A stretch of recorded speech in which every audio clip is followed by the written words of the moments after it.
Eh, Selamat malam. Malam lagi. Sorry. Biasanya malam soalnya. Selamat siang, Pak Alex. Saya Hedi dari Kumparan. Langsung saja pertanyaannya begini. Ada dua. KPK akan masih memberikan pendampingan hukum nggak kepada Pak Ketua yang sudah ditetapkan tersangka? Terus yang kedua, ini kan dugaannya yang disangkakan itu dugaannya pemerasan begitu. Nah, apakah ini kan biasanya pimpinan juga sering mengatakan soal kerja kolektif kolegial. Nah, ini ternyata di dalam pimpinan ini ada yang ini, apakah pimpinan itu tidak merasa kecolongan? Terima kasih.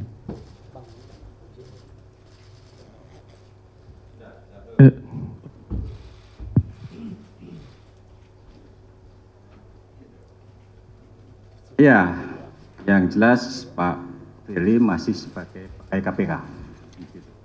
Jadi tentu saja dalam menjalankan tugas dan kewajibannya yang bersangkutan berhak untuk mendapatkan bantuan hukum.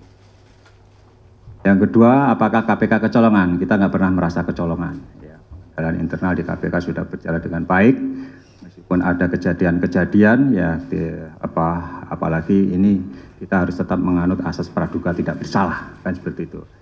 Sedangkan yang sudah terjadi, ya, seperti teman-teman juga ketahui sebelumnya, ada penyidik yang kemudian lakukan tindak pidana, ya. Apakah itu juga kecolongan? Ya, sistem nanti yang akan berjalan. Ya. Masuk yang sedang berjalan di mana penjaga rutan, itu juga akhirnya ketahuan.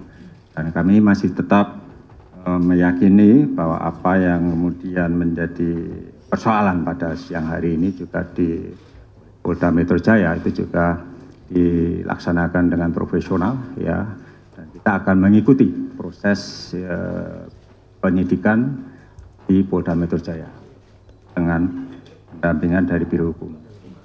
Saya kira itu. Baik, pertanyaan selanjutnya. Mau nanya soal ini.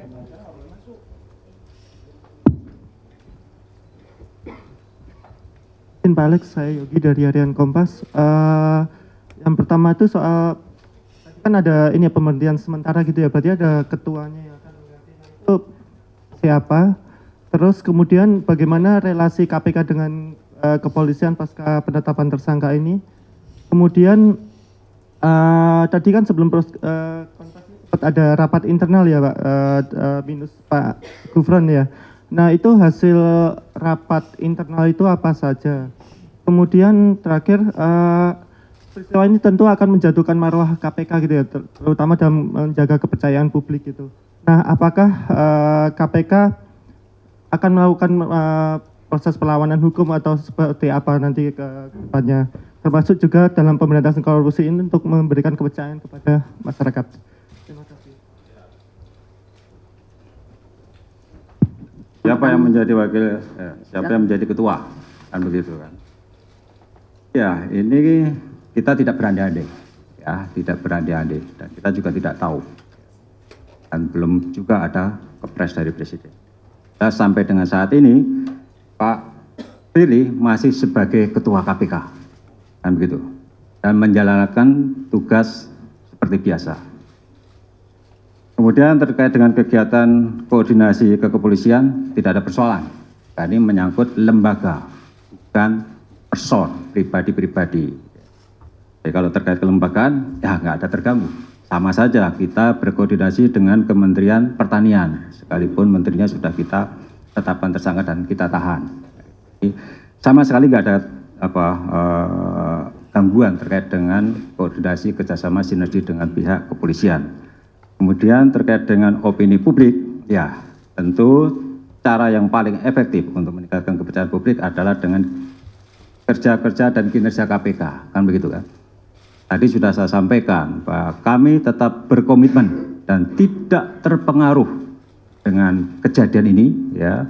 Kita akan selesaikan semua perkara-perkara baik yang besar yang sedang kita tangani maupun dari hasil pengembangan dalam tahap penuntutan maupun di dalam proses penyidikan. Nah, nanti perkembangan penanganan perkara tentu akan kami sampaikan ke teman-teman ketika kami sudah menetapkan tersangka. Saya kira itu. Baik. Rapat internal kalau urusan internal lah. Satu pertanyaan terakhir. Pak, ini mau nanya soal ini. Apa tegasan aja? Jadi Pak Ketua ini, Ketua KPK Firly Bahuri ini masih aktif atau sudah dinonaktifkan saat ini? Masih sangat aktif. Yang bersangkutan tadi juga ikut rapat dan yang bersangkutan ada di ruang kerjanya dan melaksanakan pekerjaan seperti biasa. Terus yang kedua mau nanya soal ini kan kasus di Kementan kan berarti ada pemerasan dalam sebelumnya. Nah, apakah kasus itu bisa dikatakan cacat hukum? Karena kan ada tindak pidana di dalam pengusutan tindak pidana. Terus yang kedua, mau nanya dulu Pak Alex pernah bilang kalau seandainya mau menyuap atau memeras harus lima-limanya pimpinan. Nah, sekarang sudah di di Polda Metro Jaya Pak Firly sudah jadi tersangka. Apakah ini benar hanya kelakuan Pak Firly atau ada pimpinan lain yang berperan? Sekali lagi kita harus menganut asas praduga tidak bersalah, ya. Kita tidak tahu bukti apa yang dimiliki Polda, kan begitu. Kita nggak ngerti bukti apa yang dimiliki oleh Polda, keterangan saksi siapa, apakah sudah terverifikasi dengan baik. Tapi fakta hari ini ya penyidik Polda menetapkan tersangka. Ya kita ikuti saja proses hukum itu di Polda, kan begitu. Apakah kemudian itu akan menyebabkan proses penetapan tersangka Ijal menjadi cacat? Tentu saja tidak, dan tidak ada hubungannya. Tentu tidak ada hubungannya sama sekali. Itu dua hal yang berbeda, ya. Di mana penetapan dari Ijal itu tentu semua sudah didasarkan atas alat-alat bukti yang kami kumpulkan, penyidik kumpulkan.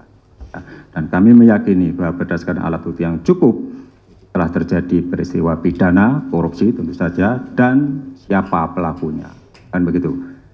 Terus apa lagi tadi? Udah kan? Pak,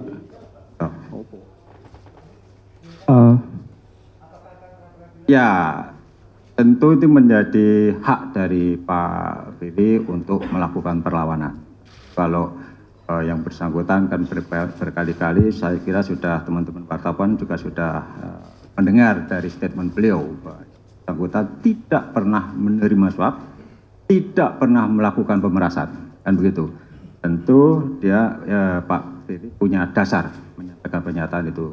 Dan ketika yang bersangkutan akhirnya ditetapkan tersangka, tentu ada upaya-upaya hukum yang akan Pak Firly lakukan, misalnya dengan melakukan pra-peradilan.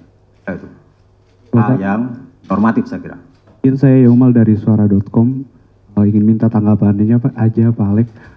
Kita mundur ke belakang, kita mulai dengan perkara Ibu Lili Pintauli, itu juga ada kasus dugaan gratifikasi. Itu sudah lewat. Sekarang kita maju saat ini juga ada dugaan pembocoran dokumen oleh Pak Johanis Tanak, itu juga disidangkan di Dewas, ada pendapat yang menyatakan bahwa itu juga terbukti. Dan sekarang Ketua KPK pertama dalam sejarah Indonesia, sejak KPK berdiri 2023, pimpinan KPK menjadi tersangka korupsi. Yang ingin saya tanyakan, apakah ada permohonan maaf dari KPK kepada masyarakat atau rasa malu kepada masyarakat? Sekali lagi, itu yang ingin saya tanyakan. Ya, kita juga harus berpegang pada prinsip praduga tidak bersalah. Itu dulu yang kita pegang, kan gitu kan? Apakah kami malu? Saya pribadi tidak.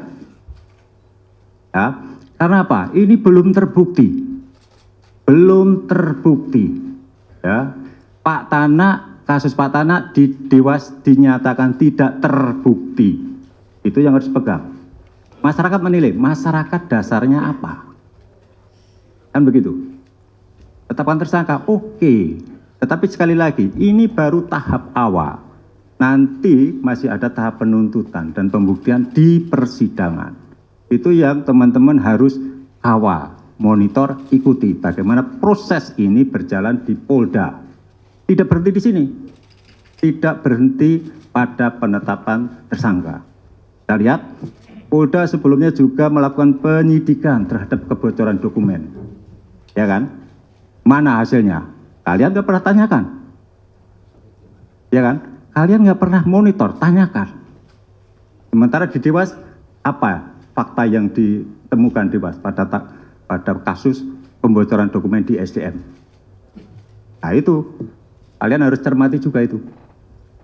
Oke?